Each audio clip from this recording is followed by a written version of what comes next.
Today, I'm going to go over what enabled me to purchase this house for $370,000 at just 21 years old. And we got this little work truck here in the driveway, but it's a 4-bedroom home here in Arizona, pool in the back, just got it freshly painted. And I'm going to go over all the different details that helped me purchase this house. I'm going to go inside before I melt in the heat, and I'll explain the rest.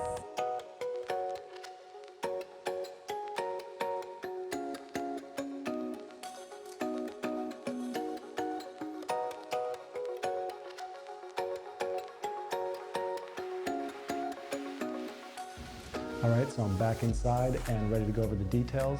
The main overlying points here are owning a business in a home service industry, credit, saving, some negotiation that I did, and healthy balance sheet and cash flows in a business.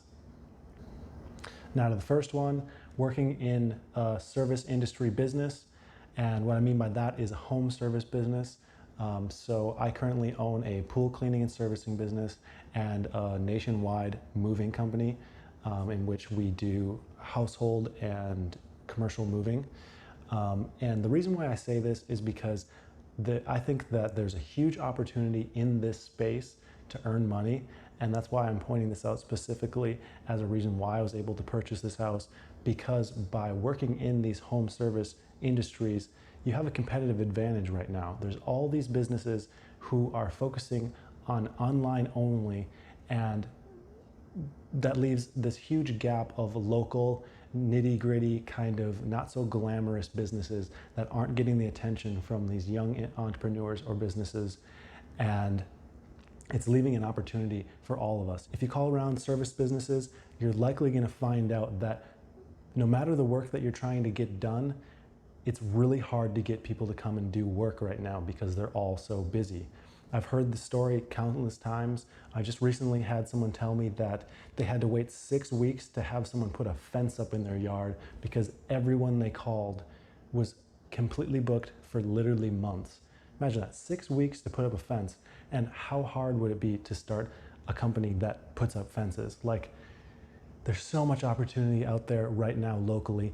And the strategy, if you're ultimately trying to be in some kind of tech company or expensive industry or something with a lot of competition, you can start with one of these local service type businesses that are easy to get into, build up cash flows and a consistent stream of income, and then later invest in whatever company you would dream to be in or whatever industry you dream to be in later, once you have these stable cash flows and you're able to pass on the money to a new venture or something slightly more risky or competitive. And that brings me to balance sheets. I was lucky enough to own my own business for quite a while and at a young age, because in order to purchase a home, the mortgage lender wants to see at least 2 years of a healthy balance sheet with your business. So although I wished was able to purchase a home earlier, I had to wait a while until I had 2 years of a healthy balance sheet, because in the beginning it is tough. I had a year or so that probably wouldn't have been great to show to a mortgage company just because you're not super profitable in the first year. But then after that, I was able to bring in more and more work, fine-tune cash flows, and learn how to be more and more profitable, and eventually be able to show this to a mortgage lender and get a proper loan. And once I got the loan, I was actually surprised what they pre-approve you for. I didn't get a house that was nearly anywhere close to what my pre-approval amount was. And it kind of blows my mind how much they're willing to lend. I know that they want to lend to people, it's basically their business, but I found it really surprising that they're willing to lend such a high amount, especially to a young person. And I had only owned, the businesses that were on my tax returns for a few years. So I did find that really surprising, and the whole process was actually much easier than I expected. I attribute that a little bit to the mortgage company that I worked with. They made things super easy. And that brings me to saving. Now, saving is super important, but it's not as important as earning more money. You can only save so much, but the amount you can earn is limitless. When you're wanting to purchase things at a young age, you just need to save up money in order to allow you to purchase larger things. It's just a necessity of life. So I've always lived super, super frugally. I don't go out to eat much. I don't really spend any money on myself. Everything that I make goes back into my business or some kind of investment in order to make more. And I saw this home as another investment in which I can make more money, because my plan from the beginning was to rent out the rooms and basically pay off the mortgage and build equity by living in a home. It was like a no-brainer to me. Just one more thing that I could do in order to make my life more profitable. And that's something that I really try to focus on, is a profitable life. Not just a profitable business, but a profitable life. And that comes down to saving money and turning things that are normally expenses into things that are building equity and building assets. And another super, super important thing is credit, and building your credit at a young age. I think once you're 18, you can get a credit card, and there's certain charge cards that I believe you can put like $100 down, and anyone can get a card, and basically what you put down is your limit. And this helps you build your credit, and it's so important. I had a credit card basically as soon as I could, and you just put a tiny bit on your card and pay it off every month.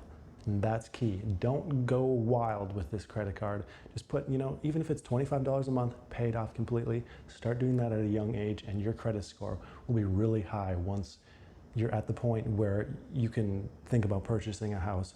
And not only does having good credit increase the amount that you can purchase a house for and the ease in which you can get a loan, it also lowers your mortgage insurance if you're not putting 20% down on a house.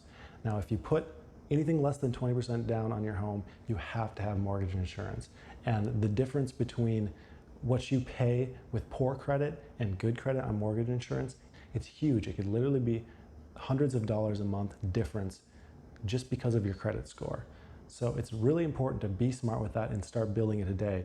And you might already have poor credit, and that's okay, but just start trying to build it up.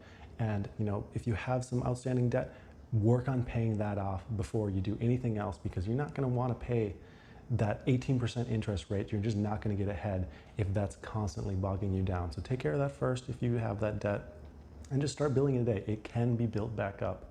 If you can get up to like 600-700, you're going to be able to get a decent sized loan at decent rates with low mortgage insurance if you don't put 20% down. Now, another reason I was able to purchase this home at such a young age was some negotiation. The person which I bought the house from, I negotiated that they would pay $10,000 of my closing fees. And that was huge for me. That meant that I didn't have to save nearly as much in order to buy this property, because there's all sorts of fees that come up when you're buying a home that you wouldn't think of unless you've already been in that situation, like mortgage fees, insurance down payments, appraisal fees.